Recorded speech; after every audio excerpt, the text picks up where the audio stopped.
Hi friends, welcome to our channel heart and home Telugu. ఈరోజు నేనైతే బీరకాయ గింజల్ని నాటుతున్నాను. ఇదిగోండి, చూస్తున్నారు కదా, ఇలా చిన్న చిన్న కప్పుల్లో కొంచెం మట్టి వేసుకొని ఒకటో రెండో గింజల్ని నాటుకోవాలి.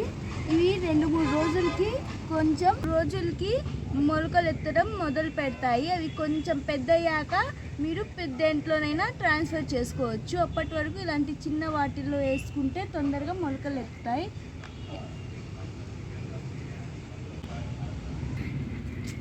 ఇది ఎర్ర తోటకూర గింజలు. ఇలా ఉంటుంది ఎర్ర తోటకూర. చూడండి, దీని గింజలు ఇలా ఉంటాయి. వీటిని నేను దీంట్లో నాటుతున్నాను. ఇలా చల్లేస్తే సరిపోతుంది. ఇదిగోండి, ఇవి బనానా తొక్కలు అన్నమాట. దీంట్లో పొటాషియం చాలా ఎక్కువగా ఉంటుంది. పూల చెట్లకి, పళ్ళ చెట్లకి చాలా మంచిది. చూడండి, నేనైతే ఈ టొమాటో ఉన్నాను, ఎందుకంటే ప్లాంట్కి ఫ్లవర్స్ పూస్తున్నాయి ఇప్పుడిప్పుడే. ఇప్పుడు దీనికి బాగా పోషకాలు ఇచ్చామనుకోండి, మంచి టమాటాలని ఇస్తాయి. అందుకని నేను మొత్తం దీంట్లోనే వేసేసాను. ఇదిగోండి, ఇంట్లో మిగిలిపోయిన అన్నం ఏదైనా సరే మీరు ఇలా వేసుకోవచ్చు. మొక్కకి చాలా బలాన్ని ఇస్తాయి.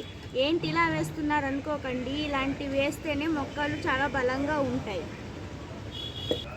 అది వేసేసిన తర్వాత నేను ఇవన్నీ కొంచెం మట్టి తక్కువగా అనిపిస్తుంది, అందుకని నేను మట్టితో దాన్ని కవర్ చేసేస్తున్నాను.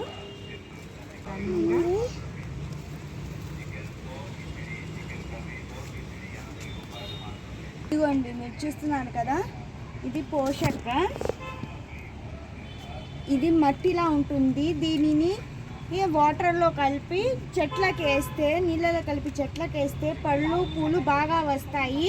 పురుగు పట్టకుండా ఉంటుంది. నేనైతే ఒక టప్పు నీళ్ళలో కలిపేస్తున్నాను.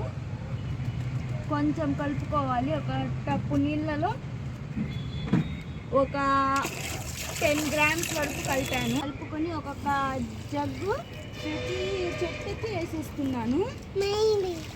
ఇలా వేసుకుంటే పళ్ళు బాగా వస్తాయి.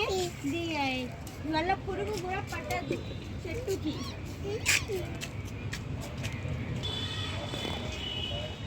చూస్తున్నారు, ఈ విధంగా అన్ని చెట్లలో నేను నీళ్ళు పోసేసుకున్నాను. కంపోస్ట్ పాలినేషన్ చేసిన డ్రాగన్ ఫ్లవర్ ఇది. చూడండి, చిన్న డ్రాగన్ ఫ్రూట్ వస్తుంది. ఇదిగోండి, చూస్తున్నారు కదా. ఇప్పుడు మళ్ళీ మా వీడియో మీకు నచ్చినట్లయితే మా ఛానల్ని సబ్స్క్రైబ్ చేయండి, వీడియోస్ని లైక్ షేర్ చేయండి. Thank you.